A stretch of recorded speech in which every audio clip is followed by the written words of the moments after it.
जगन्नाथ पिला माने तुमको ये ऑनलाइन क्लास को स्वागत और अभिनंदन। आज आम तुम वैद्य गणित ध्वजांग साहाय्य हरण करी शिखिबा। ध्वजांग माने ध्वज ध्वज आकार भाजक को लिखिबा। देख मु गोटे उदाहरण दे कहूँ 3456 को आम 21 द्वारा हरण करिबा बा भाग करिबा। देख भाजक एठारे 21 को आम 2 लिखि 1 को ऊपर लिखिबा। एठारे 2 और 21 यहाँ हूँ ध्वजांग आकार प्रकाश करा जायछि। एठारे मुख्यांक बा संशोधित भाजक ये मुख्यांक हूँ 2 बा को संशोधित भाजक कह जाए। ध्वजांक है 1 आम किपर लिखा 3456 ताकू जेहेतु आमर ध्वजांग एक अंक अच्छी तेणु आम गोटे संख्या छाड़ी लंब रेखा दबा। कौन करवा लंब रेखा दबा। 2 को 3 रे हरिबा। कौन आर सोपान हूँ 3 हरण 2 केते हला 2 के 2 भागफल रहिला 1 भाग शेष रहिला केते मध्य 1। आमे जो हरण कल ताकू आमे भागफल टाकू एठी लिखिबा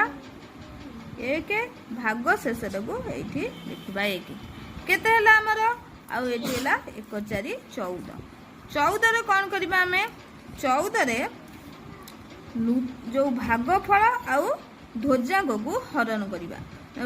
फेड़िबा गुणिकी फेड़िबा 1 गुणन 1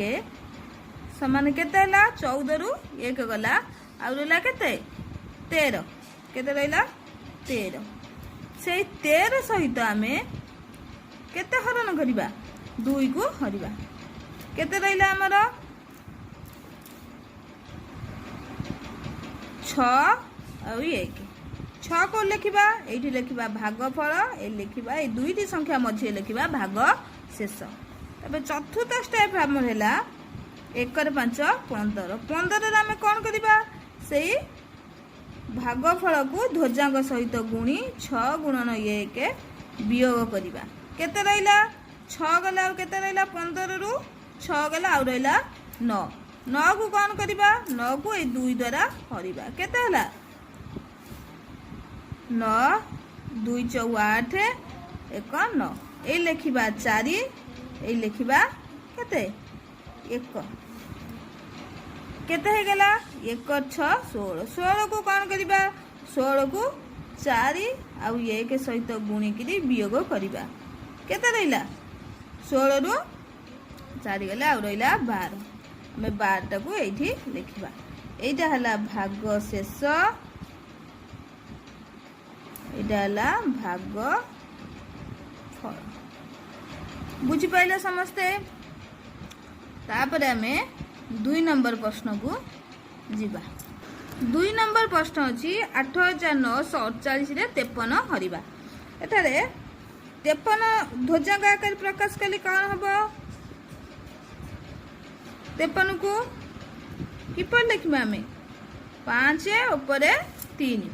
तेणु गोटे संख्या छाड़ी आते संख्या डाहाण पटू थब सब ध्वजांग आकार रहिबो। लेखिए 948 हरण 5 3 बा 53 आपको आम लिखा 8948 यहाँ गोटे रेखा लंब रेखा पर रहिबो कारण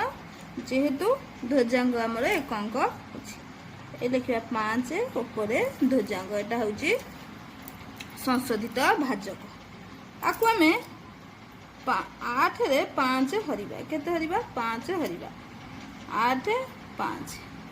5 के 5 3 1 विभक्तक 3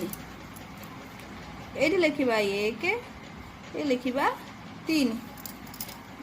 केते हला हम जो नूतन भाज्य है भाज्य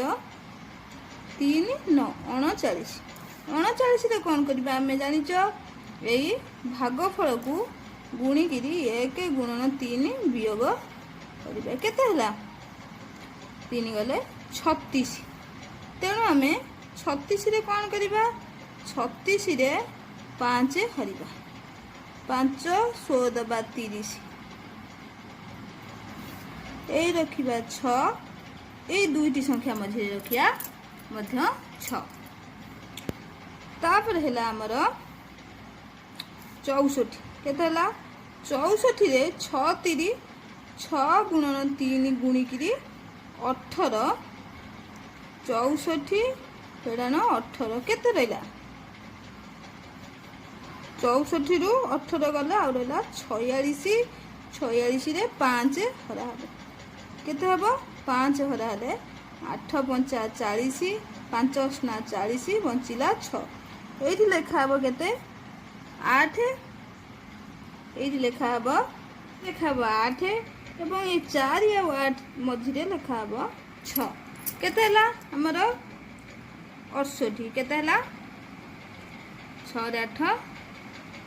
68 68 ରୁ କେତେ ବିয়োଗ କରିବା 8 3 24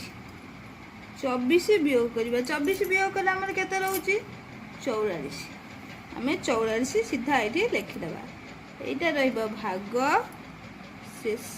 44 এইটা রইব ভাগ ফল বুঝিপাইল পিলা মানে তুমি মানে यहाँ घरे प्रैक्टिस करिबो धन्यवाद।